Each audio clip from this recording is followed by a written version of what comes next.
Three. Hi, guys. Welcome back to Faith Unfiltered Life podcast. My name is Jojo Palacio, I'm Karen LaFollette. and we are your hosts. And we're so happy you guys are here with us today. We're filming a podcast topic that I feel like is really important to me. I think Karen and I have talked about it quite a bit, and I've said it quite a bit. Yep. But we're going to talk about peace today.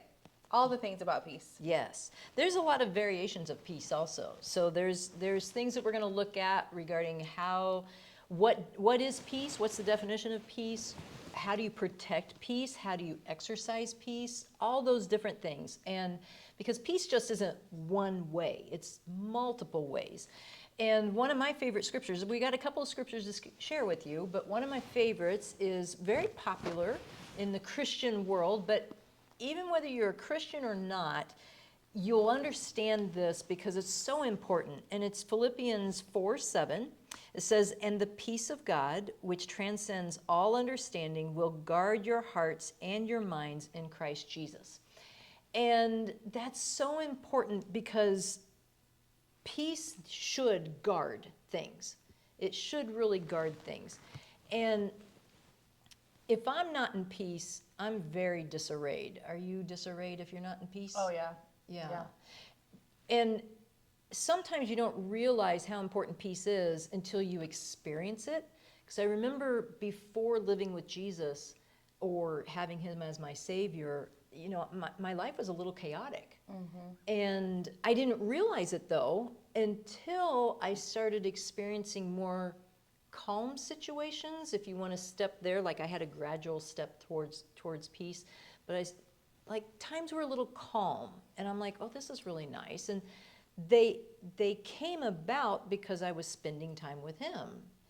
I didn't realize it until after the fact, and I started thinking, well, gosh, my life is getting a little calmer. What was the difference? Yeah. And it was Jesus. So then I started exploring that a little bit more. Why am I so peaceful when I'm talking to him? But life started evening out, so to speak. Yeah. So we want to get into a little bit more detail of experiences that we had, defining it a little bit more. What are your thoughts?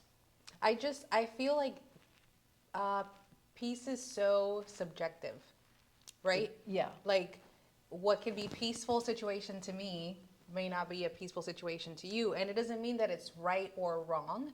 But I also think that in that same topic of it being subjective, there's also a worldly definition of what peace is versus what the godly definition of what peace is. Right? Like, am I wrong in thinking that, or is there...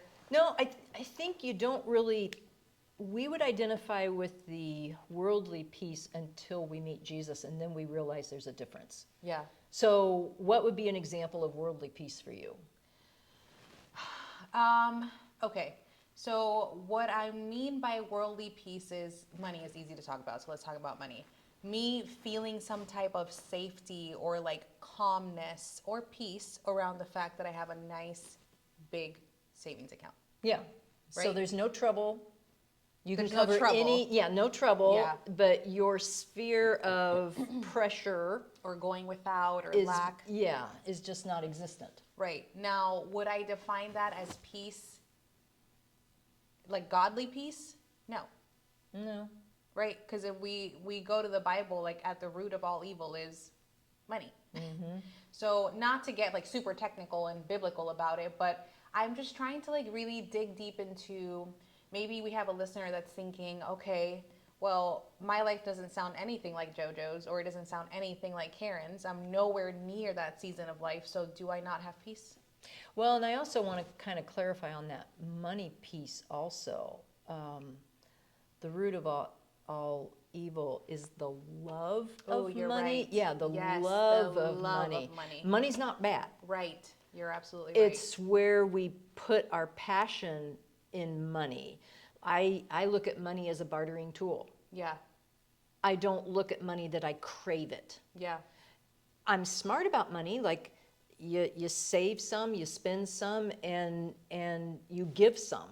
Like I use just like a very general sense, and you can get into technicalities of how much should you do in each category. But as long as I'm doing something that satisfies you, you give some, you save some, Yeah. and you spend some, it's a really nice, easy, peaceful We actually thing. should talk about this because I have like an 80-20 rule that I Yep. live off of. Yeah. And I feel like money's a good topic always. I feel like, I mean, a good topic in the sense of like people don't know enough about it. Yeah. That it could be like talked about and Yeah. broken into, especially when it comes to like biblical standards of how you should manage your money. Mm-hmm. You would be the best person, I feel like, to have that conversation with. Me, not so much. I feel like I'm still trying to figure it out. But Karen, on the other hand, would be a great person to have that conversation I've with. kind of lived through some money things, so. If you haven't seen that episode, you should totally see that episode. But if you're interested in that money episode, comment down below and let's We'll have tag you Karen on talk where- about it. yeah, Yeah. Okay, so good points. The love of money, but then I guess in my train of thought, I gave a terrible example of peace. But getting into peace, we're gonna talk about money eventually. Clearly, this is a topic we have to talk about. What would you define peace as in your life then? Non-chaotic. Okay. So I think living a life without chaos, and probably that was the biggest change for me in my life when I started getting to walk with Jesus more and more, is I realized that things were leveling out, calming down. I wasn't having the same experiences with people as I did before. Mm-hmm. And sometimes I'd wake up and I'd be kind of jittery on the inside, whether it's emotional or not. Sometimes there's emotional peace. Like to me, there's different categories of peace. You got spiritual peace, you've got emotional peace, and you've got physical peace. Mm-hmm. And so to work through those different elements, so your spiritual peace would be time with God and making sure that you kind of are following what you think is right, what the Word of God says, and you're doing things that way, which brings peace in its own. If you have emotional peace, that was the one peace that I didn't have when I was before Jesus.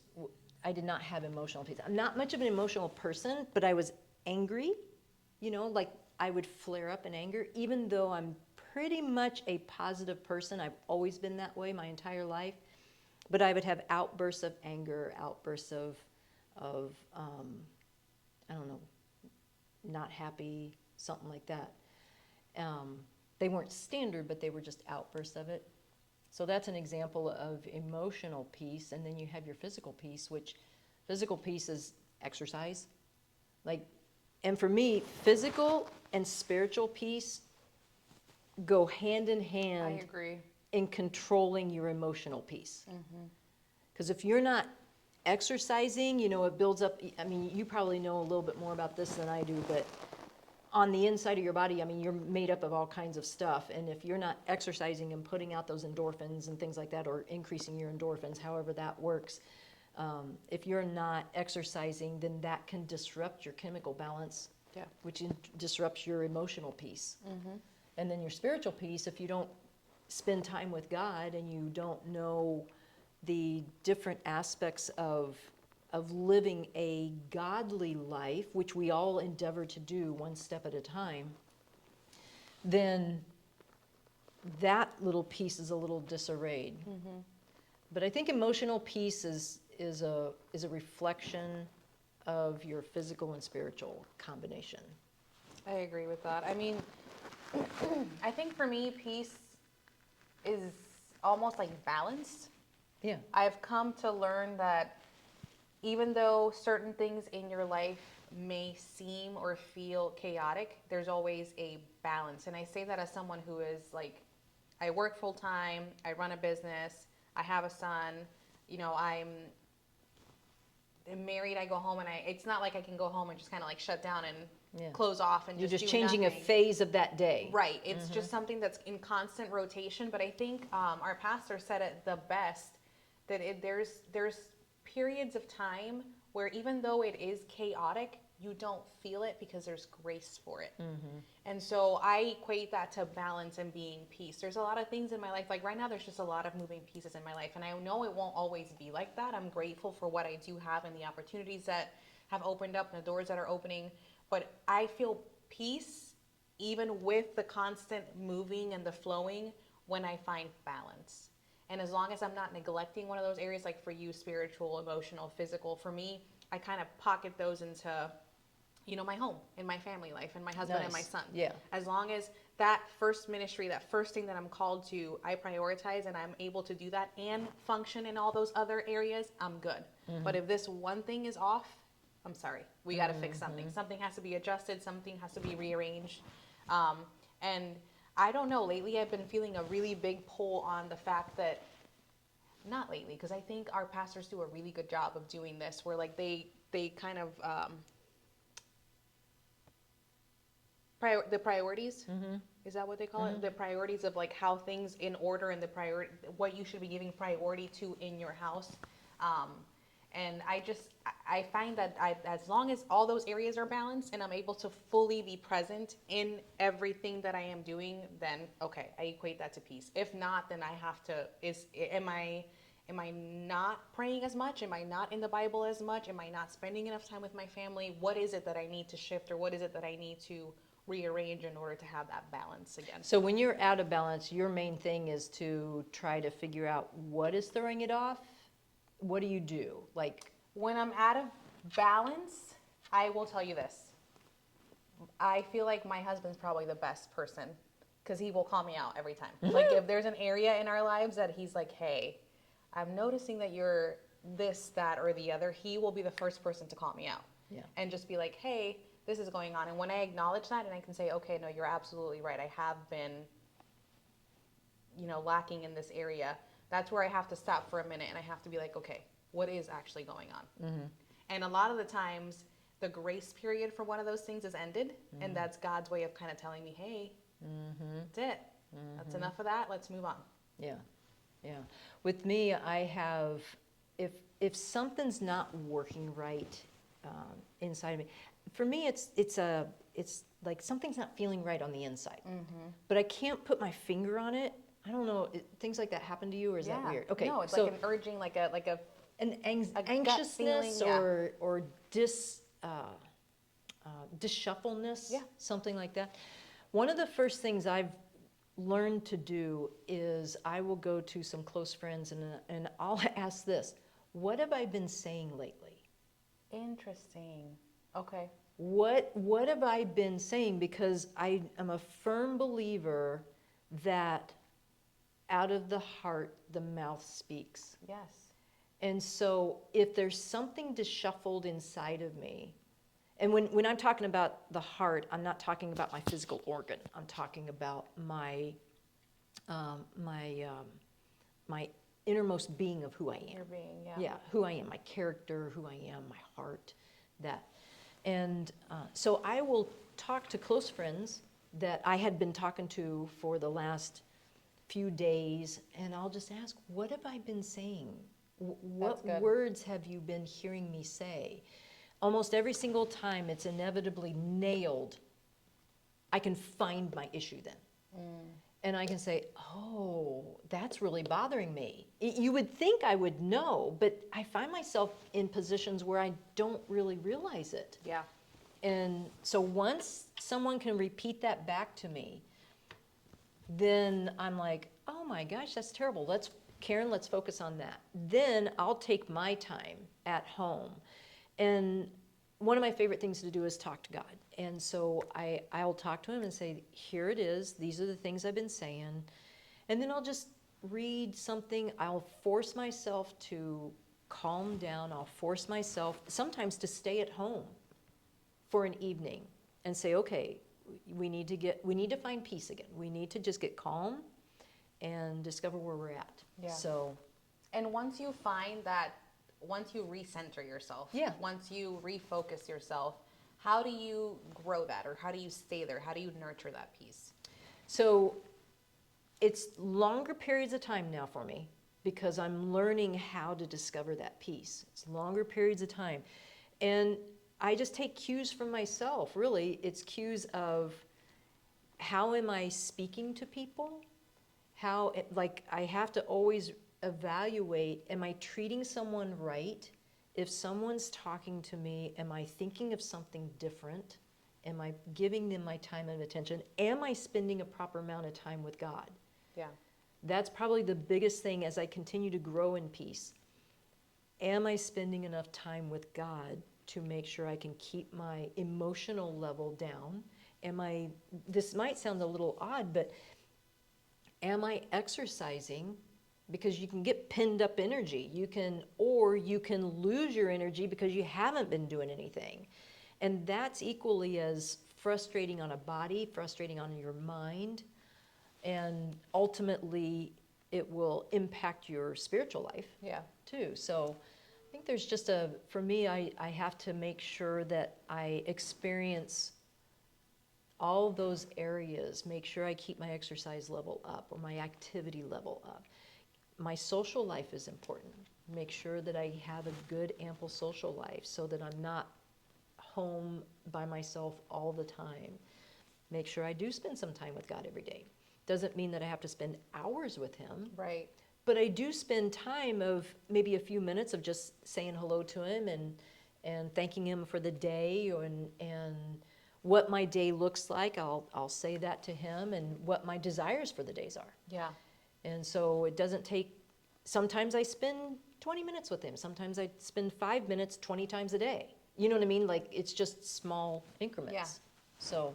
I mean, it sounds like you're saying self-assessment or self-reflection, which is honestly what I do too. I have Yeah. to stop for a minute and just kind of like, okay, what's throwing off my funk or what's taking my peace, and just kind of like recenter. Like I said, I think that's a really good word, and just kind of refocus my attention. But I also like the fact that you're saying that your peace is like a inward you thing, and it's not dependent on anything external. Right. Which I think is super important, because I just said it and I was like, oh, I don't like to say it, but I just said it. Like, someone taking your peace, that's not, I mean, it's a saying that we use, right? Like, oh, it's taking my peace. This financial problem is taking my peace, but it's not taking it. You're like giving it away, right? Yeah. And so a lot of what you said, which I do too, is, has to do with you and how you're handling the situation, what you're allowing into your life, what you're allowing to take up your energy, how you are spending your energy. So I think that's really an important thing to just kind of like throw out there. I know that it's a common phrase and we use it. I use it. I just used it in the podcast. But peace cannot be taken away. You can give it. You can like relinquish it and just choose to act or feel a certain way about something instead of just kind of like stopping yourself for a minute and like recentering, right? Well, and there's another part of external peace as well. You can give away your peace in that's taking away from you, but also if you have peace within yourself, it's good to give that peace away. It's contagious at that point. Yes. Yeah. So you can lose your peace by giving it away, or you can spread your peace by sharing it. Yeah. And I think that's what's really, really important to discover. Yeah. Is, are you in a moment where you need to refocus and recenter so that your peace isn't being taken away, or you're not giving it away in a bad way, like giving it up, so to speak? Yeah.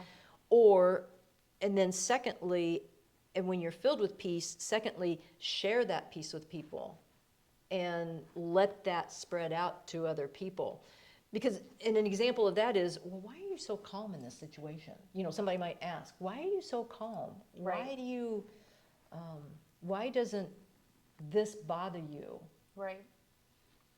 Even in difficult life circumstances, you can experience peace. Yeah. And with that peace, it's also very leading.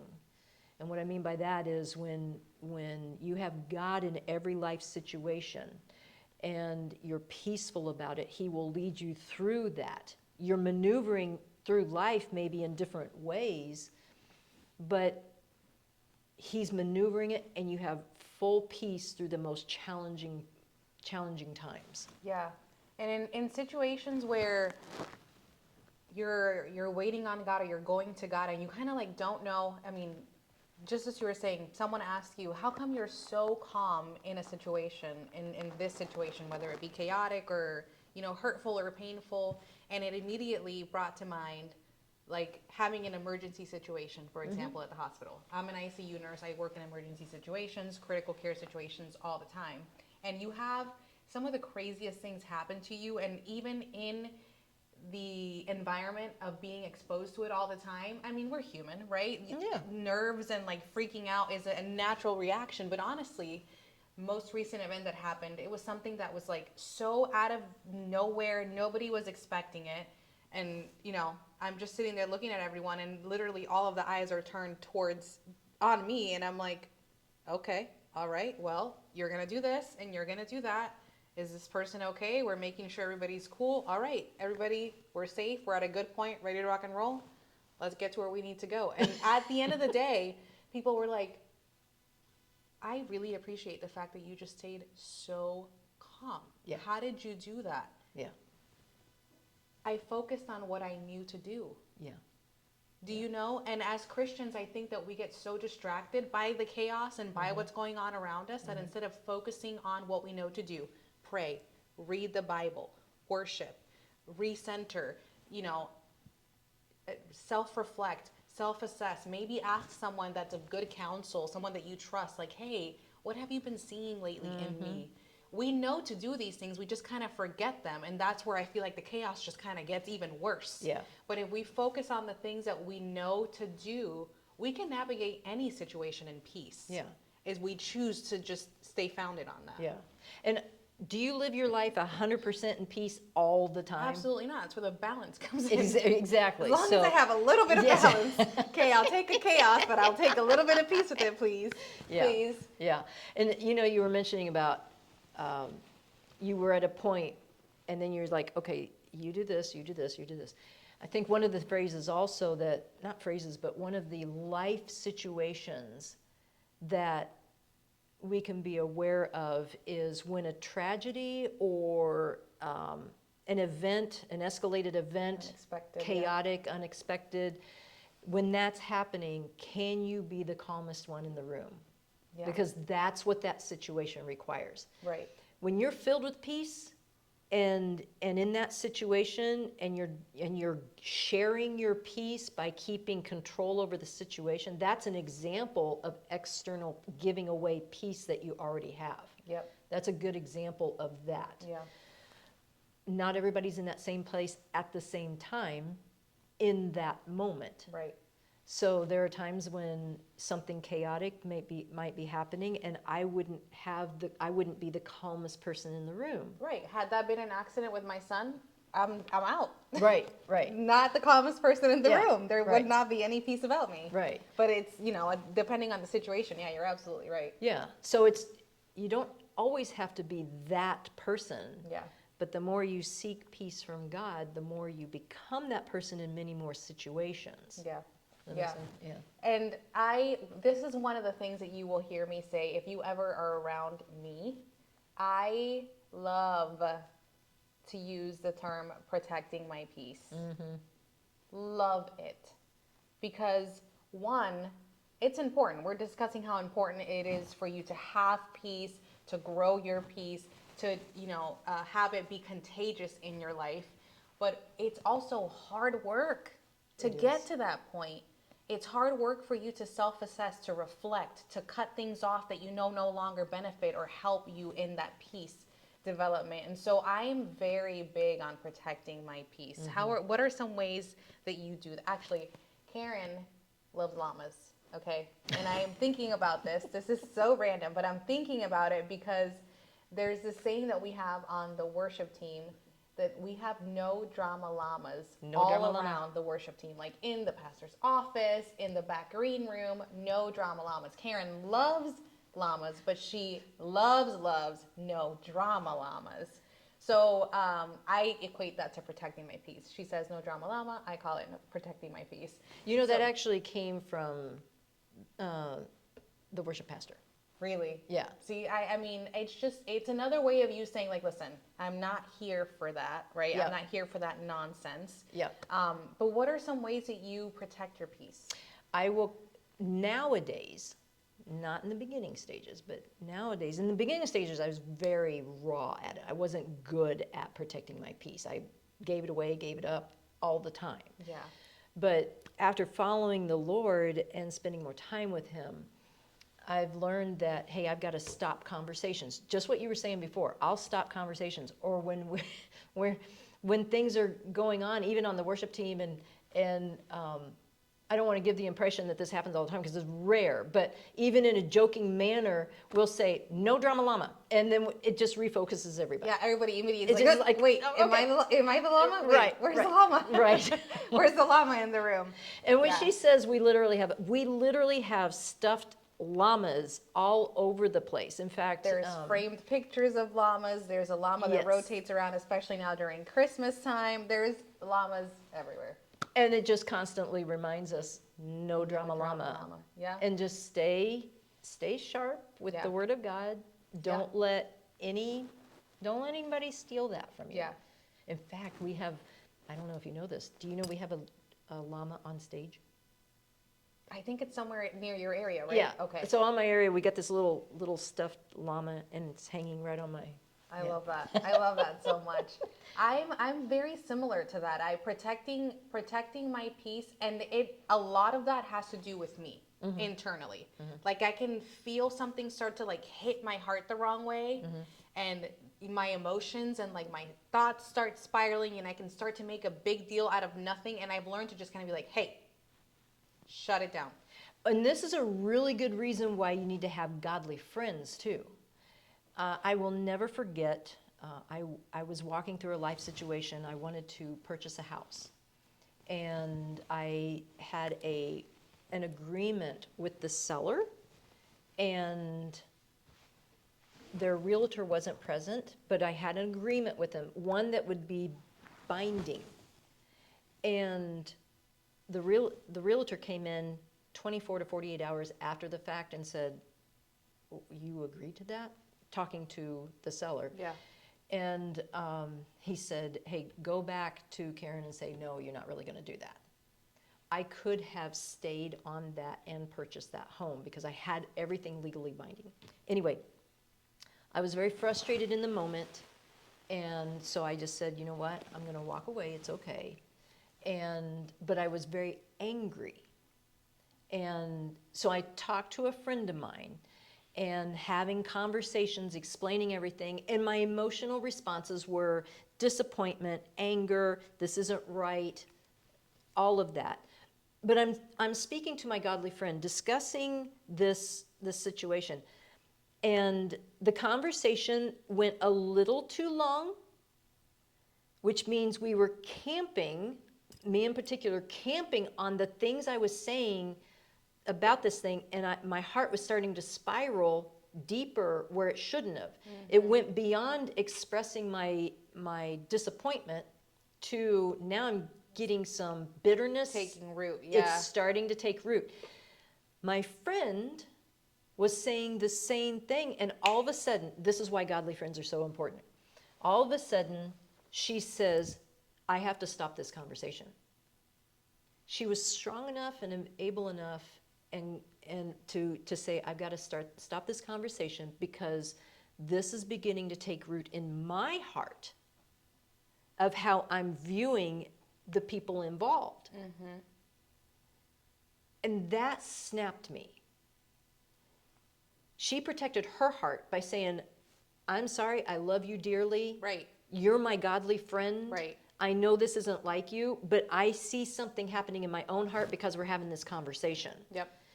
And that snapped me to say, oh my gosh, me too. We got to stop. Yeah. That's how I learned to stay with peace. Yeah. Godly friends are very important. Being able to stop yourself from spiraling is very important. Taking your time to, I keep coming back to exercise because that's the moment that I'm personally in at this moment in time. Yeah. I've got to take the time to exercise.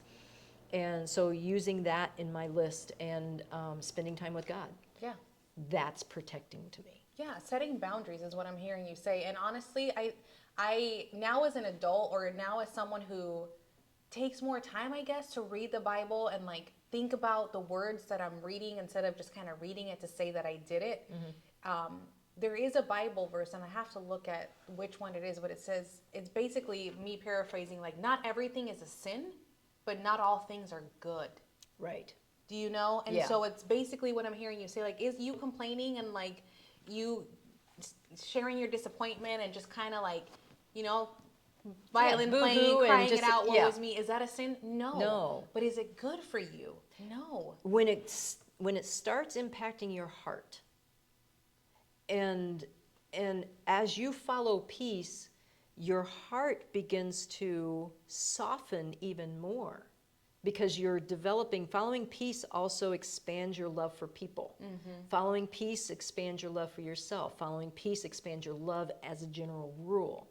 So as you start to, there's nothing wrong with sharing your feelings over an unfortunate incident. Right. There's nothing wrong with Right. experiencing emotions. Your feelings are valid, right? Your feelings are valid.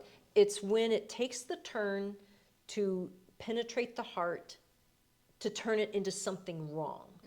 Bitterness, greed, hatred, anything that you can twist into a wrong feeling, you've got to, it's important to get strong enough in the area to say no and just get yourself out of it.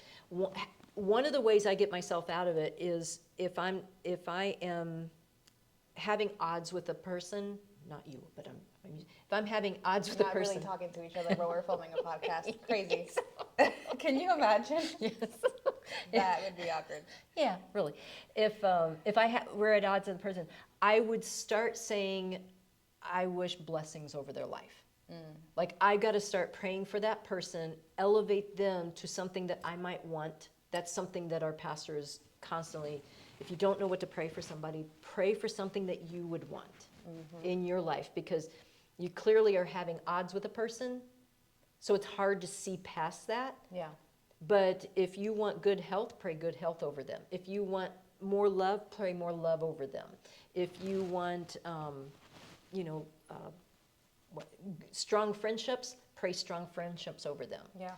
So that's another way for me to exercise accelerating my peace in a situation. I want to share this second verse that we have, because we shared Philippians 4:7 already. The second verse is Matthew 5:9, and it says, "Blessed are the peacemakers, for they will be called children of God." And that honestly ties perfectly into everything that Karen's been saying about peace. You being able to release peace in two ways. One is you're kind of like giving it up, throwing it away, and the other is you're sharing it and it's becoming contagious. And that verse is kind of like the best way. Blessed are the peacemakers, for they will be called children of God. You know, that's a way of people kind of getting to see God through you, getting to see Jesus in you. You may not be preaching the gospel 24/7 left and right, or, throwing the Bible at someone, but you being able to have that peace just kind of be contagious and sharing it everywhere that you go, and being the calmest person in the room, the person that's listening rather than, screaming, that just shows people that you are a child of God without you having to say it. Yeah. And it draws people, it attracts people to ask you, why are you so calm? Like I said earlier, why are you so calm? Yeah. It opens doors to be able to share Jesus with someone. Yeah. When the opportunity is right. It's able to, just say something very simple. Yeah, and I don't know about you guys, but my goal in life is honestly not that I do things for people to look at me as a Christian or to think of me as a Christian. I genuinely don't care. But I want my life to be a living testimony without me having to say a word, without me having to post anything on social media, without me having to have a single interaction. I want someone to one day look at me and just be like, wow, there's something different about that girl. She's always calm. She's always cool, calm, and collected, cool as a cucumber. Like, I would love for that to be my testimony. It is not currently. Guilty as charged. It is not currently, but I am working towards that constantly. I feel like that's the definition of a living testimony. You don't have to walk around talking about it or declaring it, but if we're able to be the peacemakers in the room, if we are able to be the peace sharers and just have it be a contagious effect when we enter the room, I think that that's a life well lived. Yeah, that's awesome. Yep. Guys, be peacemakers, please. Okay? That is it for today's podcast, guys. I hope that you guys enjoyed this topic of peace. And if there's something that you do to nurture or grow your peace, or maybe you want to share with us how you protect your peace, you can be funny. Okay, I've got a strong sense of humor. Because You know, Yep. sometimes I protect my peace by cutting people off, and it's just something that has to happen. You know, we've had this conversation before in the lack of forgiveness episode, but we'd love to hear from you guys on any of our social medias: TikTok, Instagram, YouTube. No. Online, you can share it, send us an email, or tag us anywhere. www.faithunfilteredlife.com. And then also look out for our newsletter where we share lots of things. These verses are in there. We also give you guys resources. The last one that we had, we shared some books that we really liked that help us with growing our faith and just kind of knowing what next steps to take as Christians. So we hope you enjoyed it. We'll see you guys next time. See you guys.